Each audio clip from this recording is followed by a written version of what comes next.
Hello and welcome to the 124th episode of Fur, Fins, and Feathers. Today our guest is Alexa Wilbur of Somerset, Massachusetts, who is going to talk about guinea pigs. Welcome. Hi, thank you for having us. Very glad to have you.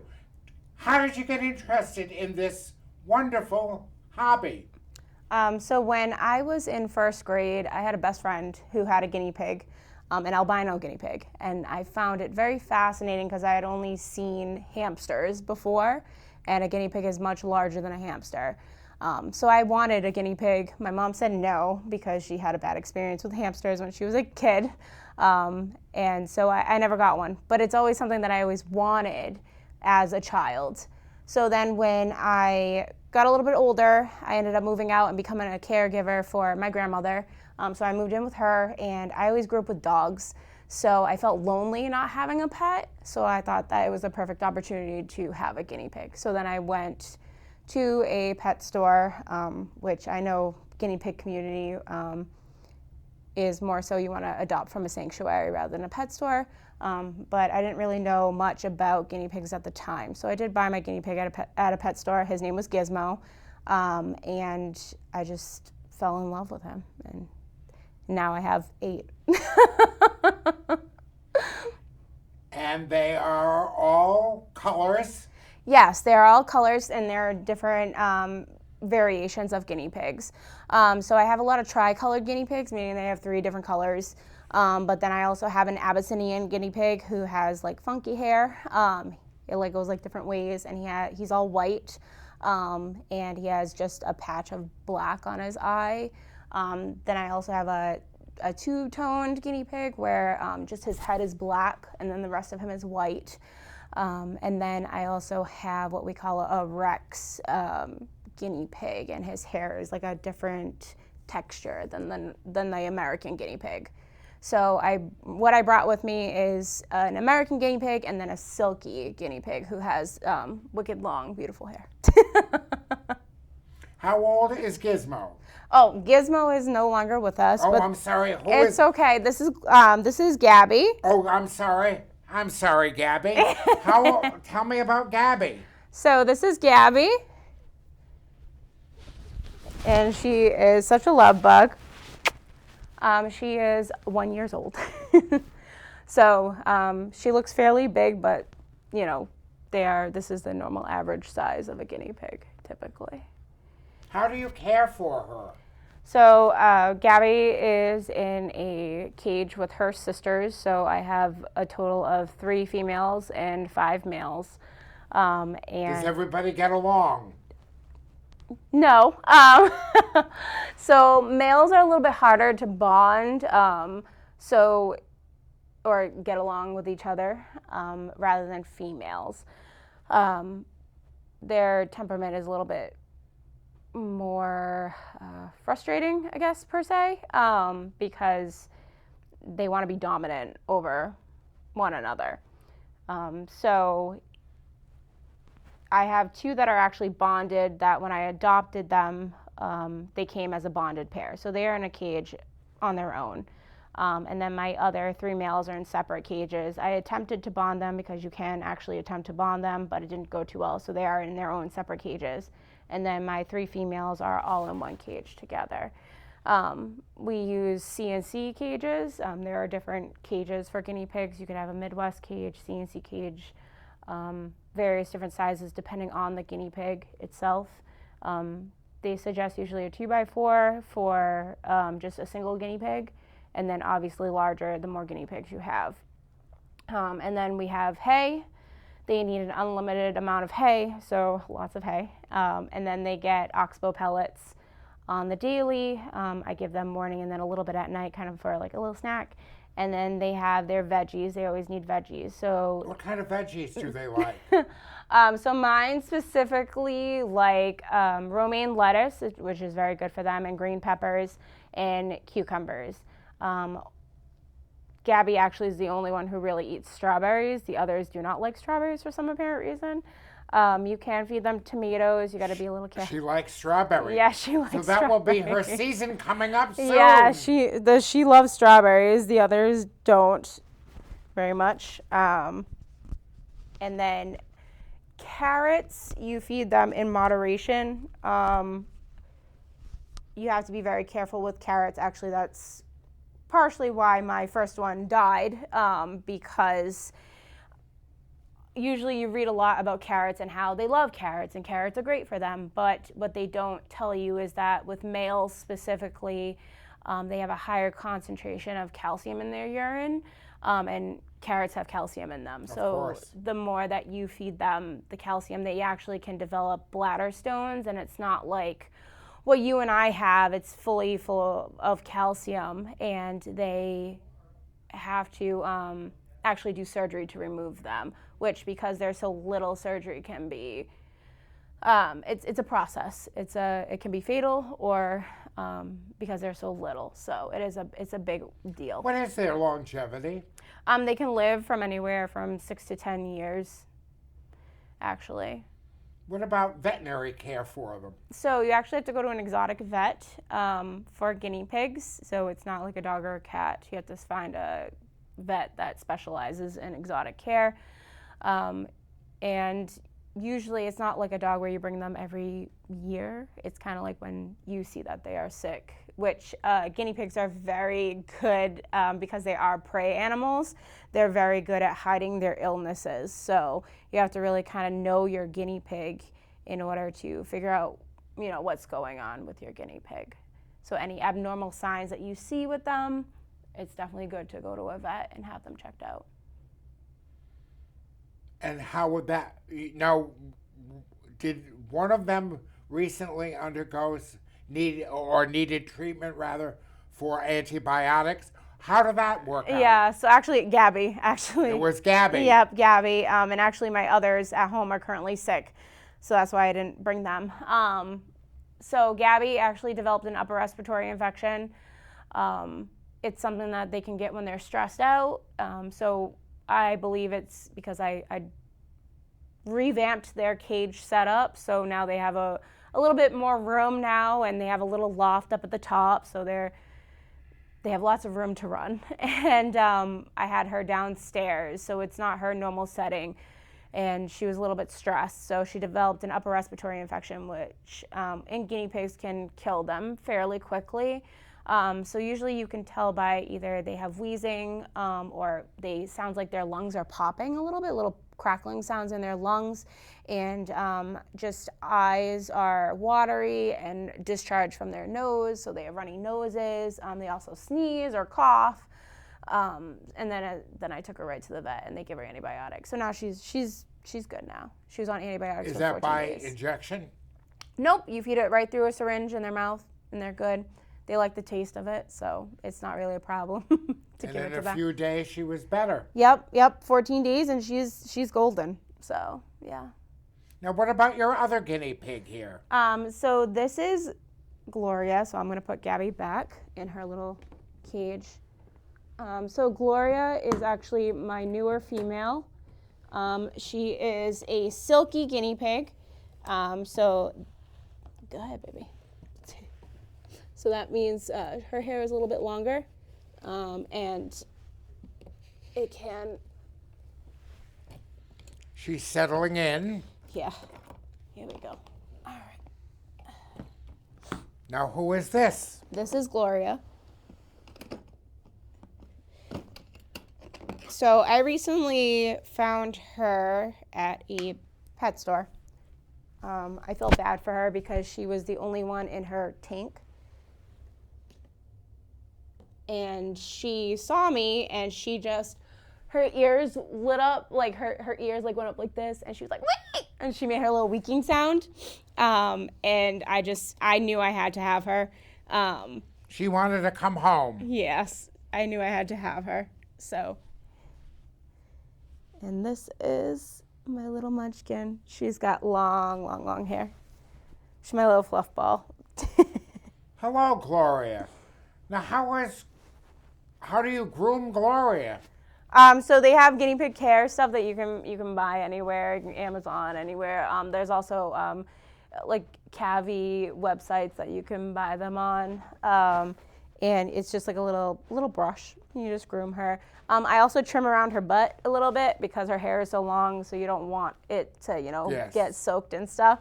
But her hair does seem to grow really fast. So And it's how like old is Gloria? she was born October 16th, so she's only a few months old. Hello, my dear. You are a very pretty girl. Yeah, she has glorious hair. That's why we named her Gloria. Good girl. She's looking at you. She's checking it out. She's checking everything out. She's checking it all out. She's like, where am I? Where am I, Mom? Does she get along with the other guinea pigs? Absolutely. Actually, ironically, so my oldest female, who is 5, she has taken her on almost as if like it's her baby. So it's very cute. She'll grab the food and bring it to her and drop it in front of her and do that and she'll have enough food and then she'll go and eat her own food. So it's very sweet to see her. And she'll lay next to her and groom her and almost like protect her in a sense. So they're like developing a little family. They are. At least my females are. Gabby is also very protective of Gloria as well. So they've taken the little one and have become very protective of her. Yeah. So what do they do all day long? Do they go to sleep? They do, actually. Guinea pigs do go to sleep. They actually adapt to your schedule. So my schedule, because I work during the day and I work somewhat during the night, they adapt to my schedule specifically. So they sleep when I sleep and they wake up when I wake up. I do have pet cams in their rooms to just check on them to make sure they're okay while I'm at work. But they're good other than that. They roam around, they go up and down. They have, like I said, little lofts. So like they have an extra layer to their cages where they go up the ramp and they have like an extra setup there.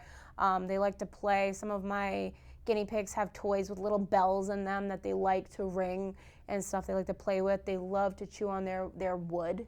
It also helps with their teeth because their teeth grow kind of like our nails. And they'll just grow. So it's very important to have something for them to chew on. They love apple wood, so you can always buy apple wood sticks or even little toys made out of apple wood. Like I said, one of my males, he specifically likes the toys with the bells, and he loves to ring it all the time, and he likes to throw it, and almost like a dog in a sense. And they love to watch TV. Currently, right now, that's on loop is Carol Burnett, because they seem to like her because of the music and then the bright colors of the TV show. My original one, Gizmo, when I just had him, he loved Disney Channel, so I had Disney Channel constantly going in my room where he was. Even if I was in the other room, it was on 24/7. So they have the TV on 24/7 unless it's time for bed, in which I shut it off when I go to bed. So how does that stimulate them? They just seem to like it. I'm not exactly sure what it is about guinea pigs and music. Even they have on like YouTube or Spotify, you can find guinea pig music specific for them, where there are different tones in music that will chill them out. Like they have guinea pig relaxing music for them because they can get very stressed at times. So they do have music that actually calms them specifically. They also make them for dogs and cats too, if anybody wants to check it out. And their longevity is about? It's from 6 to 10 years. It can be, depending on, how healthy your guinea pig is. Now they are all indoors. Mm-hmm. Yep. I don't take my guinea pigs outside because eating grass is not good for them. They need hay. Where do you get hay? Anywhere. Currently, right now, I find it cheaper on Amazon, so I buy like a big bale of it. But because I have a lot of guinea pigs, but you can buy it at your local pet stores, anywhere really. Even Walmart sells hay for guinea pigs. So usually they suggest Timothy hay for guinea pigs. How do you learn so much about guinea pigs? So I learned through trial and error, really with my first guinea pig, but I suggest doing all research on your guinea pigs, whether that's through books or... Are there any organizations in the area that you can belong to? Yes. Well, not currently where I live, but you can absolutely look for your local sanctuaries around you where you can go and you can visit the guinea pigs there, adopt one. Or even online, they have, like, on your social media platforms, they have different pages dedicated to guinea pigs or being a guinea pig owner, especially since recently there has been a thing regarding guinea pigs and feeding them to their snakes. So usually... Not a good thing. No, it's not a good thing because these are highly intelligent animals. So a lot of guinea pig owners and just people that have guinea pigs have, put out warnings regarding those that want to rehome their guinea pigs to make sure that you do look at the cage setup, you make sure that they are going to a good home and that, people are not just adopting them to be food for other animals. Yeah, you certainly don't want that to happen. No, because even they have their own little personalities too. They are very similar to dogs. Each one of my guinea pigs has their own little personality, and it's almost like having like a little human in a sense. They have emotions just like you and I do. They actually do cry too, actual tears when they're upset. So it's very similar to us as human beings. What is the origin of a guinea pig? They are in various different countries. The actual guinea pig itself is not what we see here. So a wild guinea pig looks a little bit different. They have some in Brazil, some in Peru, and the wild ones look completely different. They look very similar. If you know what a capybara is? So a capybara is like a giant guinea pig. So guinea pigs are a little bit smaller than a capybara. But your wild ones have a different snout in a sense. And their different facial characteristics. Yeah, and their temperament is very different. So I actually was watching a documentary on this the other day regarding guinea pigs, and they have found that the reason why a lot of males, how I mentioned how their temperament isn't very good and you have to bond them and things like that, how I mentioned before, they have found that through breeding, constant breeding, it has made them more irritable and less likely to coexist with other males in a society. So your males in the wild are easier to coexist, and they have almost like a society very similar to humans where your hierarchy is established. And those that need to take care of other things are established in their society. Now you have 8 of them. I do. And they have their own hierarchy as well, actually. And they do get along with each other, for the most part. For the most part, yes.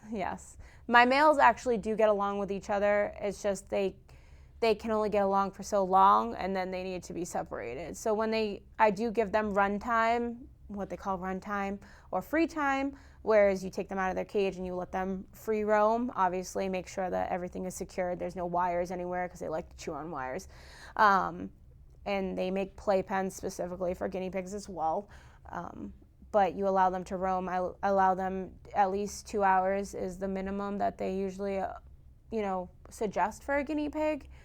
So I do allow them to free roam. They get along very well with each other, but it's when they're a little bit longer with each other, they start to get a little snippy with each other. Antsy. Yeah, a little frustrated with one another. So, which can then lead into very big brawls and stuff, which then could lead to injury and things like that with males specifically. So, yeah. Snack time. What happens at snack time? Snack time?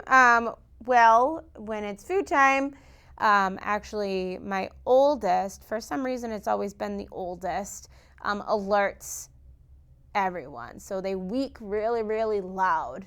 It's like wicked loud. And she's like alerting everyone because she's my oldest. Greta is my oldest. She's 5. And she basically tells all of them that, hey, mom's getting food for us. Get ready. And then they're all ready, and they're literally up against, because it's their water, and they put their food right next to their water, and they're all ready. And they got their nose. Gus, I have a blind guinea pig, Gus.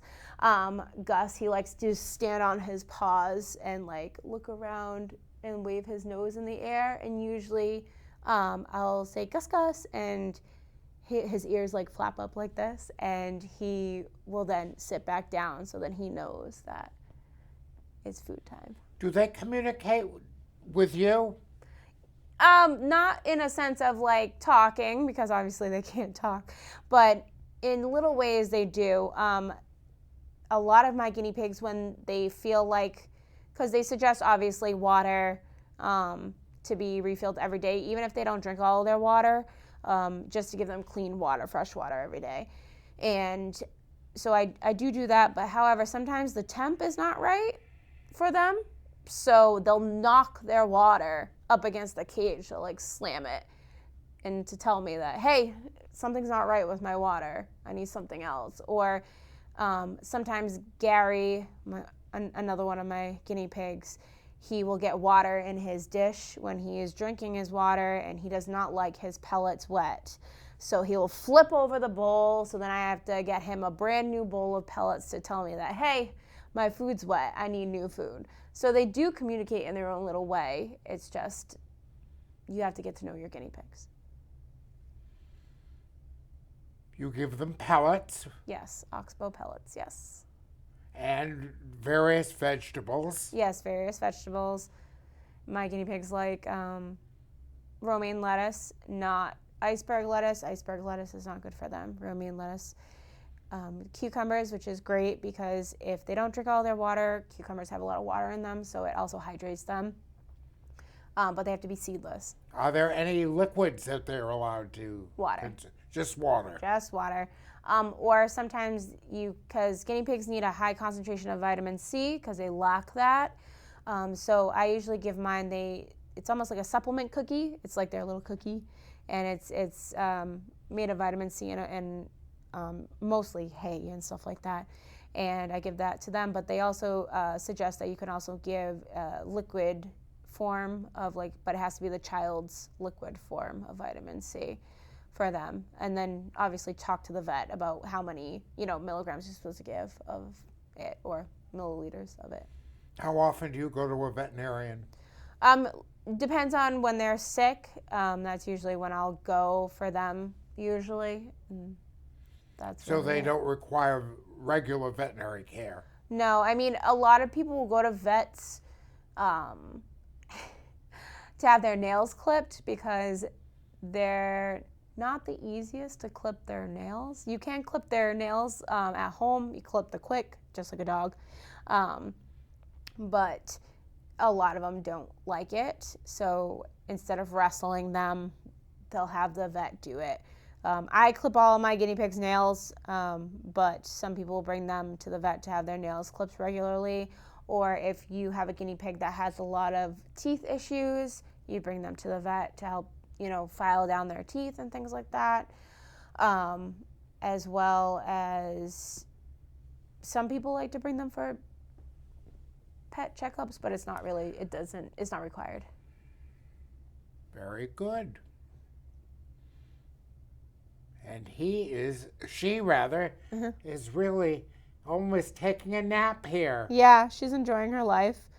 She's very chill. They're both very chill. I brought the chill ones today and not the wild ones. So, because I have some that like to climb and not like to be held. Not all guinea pigs like to be held. There are some breeds that prefer to kind of be left alone, and rather than like holding them, they like to be just pat on their own. I have one that it's not specific to his breed, but more so because he was very attached to his owner. And when he was given to me. He still has not really bonded with me. His brother has, but he really hasn't. It's almost like he really misses his owner, so he does not like to be So held they by me. all have unique personalities. Yes, yep, and that's where it does kill me when, people do give them up as if they're nothing, because, they are very emotionally invested in their owners and emotionally attached to their owners. So it's definitely something that everyone should really research before getting a guinea pig. How does one learn about guinea pigs? Usually That's a good question. Yeah, a lot of books, research online you can do. Just make sure you're looking at a reputable source regarding guinea pigs. Like I said, a lot of brands such as like Cavi, Oxbow, they provide a lot of research as well on guinea pigs. So yeah, and they tell you Cavi is a really good one, a good source, but they spell it as Kavee, where you can even get bedding, cages, things like that. So it's not something you can make an impulse purchase. No, definitely not. Especially if you go to the pet store, they usually sell you the wrong size cage, the wrong food, and so it's a little bit of a waste of money, because that's what happened to me. My cage was wicked small, and then as I was reading up, I'm like, oh, I have to get a new cage now. I just spent all that money. So it's definitely something you really need to do your research on, and also when you're going to get your guinea pig, to make sure that they're healthy, because that's one thing that if you were to get a very sickly guinea pig and they get attached to it and then they die, it's very sad, especially if you're going to bond them or if you're going to provide them to add to your herd per se. It's definitely something, because they also get attached to one another. For instance, my first guinea pig, Gizmo, he had a lot of health issues regarding, he developed the bladder stones and things like that. He ended up having surgery. He lived through the surgery. However, he was just genetically prone to more bladder stones after that. And I only had him when I first started. He was great being alone. He was his own independent self, loved it. But however, when COVID hit, I was working from home, so he got used to me being home. So then when I went back to work, when everything started to open up again, he became very lonely and sad, and they can get depressed. So that's when I spoke to the vet. The vet was like, I was like, what about getting him another friend? He was like, yeah, that might help him. So then I got Galen, his buddy. And then when Gizmo passed, because I had to put him down because of his health issues, and I didn't know that it's suggested to bring home the dead to allow the guinea pigs to mourn over their loved one. Galen actually stopped eating, stopped drinking. So basically, in a sense, He was in mourning. Yeah, it almost like killing himself, in a sense, to be with his friend. And so then I ended up getting him Gary to help cheer him up, but he never really kind of got over that loss. So that's one thing that you are supposed to allow them to do, that if a guinea pig does die, if you happen to, put them down because of various reasons, you are to bring home the body to their loved ones and allow them to go into the cage with the body, and they will lick and groom and cry over their dead. Well, this has been very fascinating. We'd love to have you come back to talk about guinea pigs. And thank you for educating us. Of course, no problem. People really need to learn more, and I think this would be a very fascinating hobby for some families. Yeah, no, they're lovely to have. I love having them, hence why I have 8 of them. I'd love to get more if I had more room in my house, but I only have so much room. Well, we'd like to have you come back. Thank you very Absolutely. much. Thank you for and having us. welcome once again to our 124th episode of Fur, Fins, and Feathers.